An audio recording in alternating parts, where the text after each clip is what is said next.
प्रदूषण की दिल्ली एनसीआर में प्रदूषण का कहर जारी है। बवाना की अगर हम बात करें तो यहाँ का AQI 408 पहुंच चुका है। आनंद विहार की बात की जाए तो 381 यहाँ का AQI दर्ज किया गया है। अलीपुर में AQI का स्तर 390 दर्ज किया गया है और ITO में 382, रोहिणी का AQI 392 दर्ज किया गया है और RK पुरम की अगर हम बात करें तो 351 यहाँ का AQI दर्ज किया गया है। बात दिल्ली के नरेला की करें तो 395 और पंजाबी बाग में 403 AQI का स्तर रहा है। अब समझिए कि जहां पर AQI का स्तर 400 पार करता है उन जगहों पर हवा की जो हालात है वो बेहद खराब श्रेणी में मानी जाती है। हालांकि अगर हम बात करें कि जब ये आंकड़ा 150 से 200 को पार करता है तभी जो स्थिति होती है हवा की वो काफी ज्यादा गंभीर हो जाती है और अब इसी बात से अंदाजा लगाया जा सकता है कि दिल्ली की हवा कितनी जहरीली है कि ये आंकड़ा 400 को भी पार कर चुका है।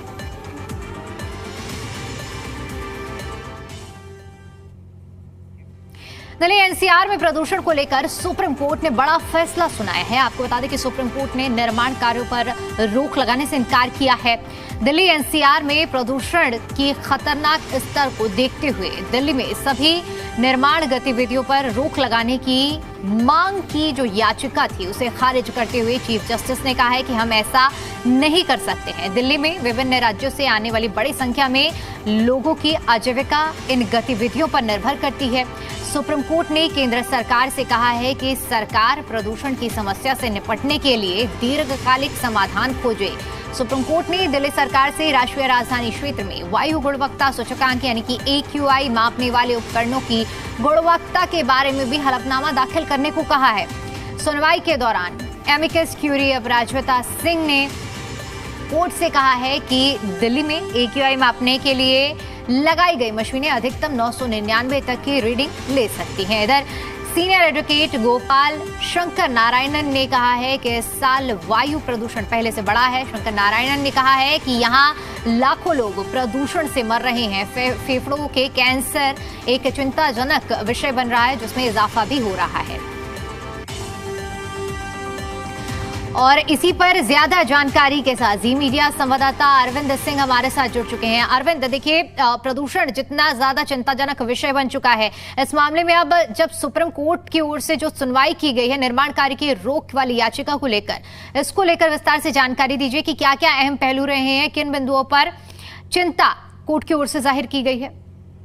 देखिए सुप्रीम कोर्ट में जो आज सुनवाई हुई उसमें एक याचिकाकर्ता की तरफ से मांग की गई थी कि दिल्ली में निर्माण कार्यों पर पूरी तरीके से प्रतिबंध होना चाहिए। उस पर सुप्रीम कोर्ट ने इनकार किया है और सुप्रीम कोर्ट ने ये कहा है कि एक बड़ी तादाद में जो दिल्ली से जो बाहर के जो राज्य हैं, देश के जो दूसरे हिस्से हैं, वहां से भी लोग यहाँ पर आकर के काम करते हैं, उनकी आजीविका से भी जुड़ा मसला है। लिहाजा निर्माण कार्यों पर पूरी तरीके से बैन लगाना ये कोई ऐसा समाधान नहीं है जिसके जरिए प्रदूषण पर पूरी तरीके से लगाम लगाई जा सके। और कोर्ट ने कहा कि केंद्र सरकार को चाहिए कि वो इस समस्या के हल के लिए कोई दीर्घकालीन समाधान खोजे, यानी एक परमानेंट सॉल्यूशन होना चाहिए, बजाय इसके कि जब प्रदूषण का स्तर बहुत ज्यादा बढ़ जाए तब हम कुछ ऐसे उपाय खोजे जिनसे कि इससे थोड़ी राहत मिल सके। तो कोर्ट ने सरकार से कहा है कि वो इस समस्या के अस्थायी समाधान के लिए दीर्घकालीन जो समाधान है वो खोजने की कोशिश करे। इसके अलावा एक सवाल जो था वो एयर क्वालिटी इंडेक्स को जो नापने वाले जो उपकरण हैं उनकी क्वालिटी को लेकर के भी था, उनकी एफिशिएंसी को लेकर के भी था। उस पर सुप्रीम कोर्ट ने दिल्ली सरकार से कहा है कि जो एक क्वालिटी इंडेक्स नापने वाले जो उपकरण हैं उनकी गुणवत्ता को लेकर के वो हलफनामा दाखिल करें और बताए कि किस तरीके से वो काम करने में सक्षम है। दरअसल जो इस मामले में जो एमिकस क्यूरी थे अपराजिता सिंह, उनका ये कहना था कि दिल्ली में जितनी एयर क्वालिटी इंडेक्स नापने के लिए जो मशीनें लगाई गई हैं उनकी एक सीमा है, वो अधिकतम 999 तक ही नाप सकती है, उससे ज्यादा नहीं नाप सकती। कोर्ट में जो दूसरे वकील थे उनका ये कहना था कि प्रदूषण का स्तर बहुत ज्यादा बढ़ा है और अगर फेफड़ों के कैंसर की हम बात करें तो उसमें चिंताजनक इजाफा हुआ है। दिल्ली में 10 में से हर तीसरी जो मौत है वो प्रदूषण की वजह से हो रही है, उन्होंने आंकड़ों का हवाला देते हुए कहा। और अगर बच्चों के लिहाज से देखा जाए तो बच्चों के लिए तो बहुत ही खतरनाक है। अगर एक बार PM 2.5 बच्चों के फेफड़ों में चला जाए तो फिर वो निकलेगा नहीं, ऐसा एक्सपर्ट भी कह रहे हैं। तो ऐसे में अभी जो चाहे वो एयर क्वालिटी मैनेजमेंट कमीशन हो या सुप्रीम कोर्ट द्वारा गठित एप्का हो, वो ऐसी कार्रवाई नहीं कर रहे हैं जिसके चलते प्रदूषण पर लगाम कस सके, और कोर्ट को इस मामले में दखल देने की जरूरत है। तो कोर्ट ने फिलहाल केंद्र सरकार से कहा है कि वो परमानेंट सोल्यूशन खोजे।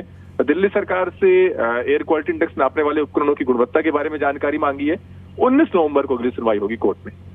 चलिए ठीक है अरविंद, बहुत शुक्रिया आपका हमारे साथ जुड़ने के लिए और जानकारी के लिए।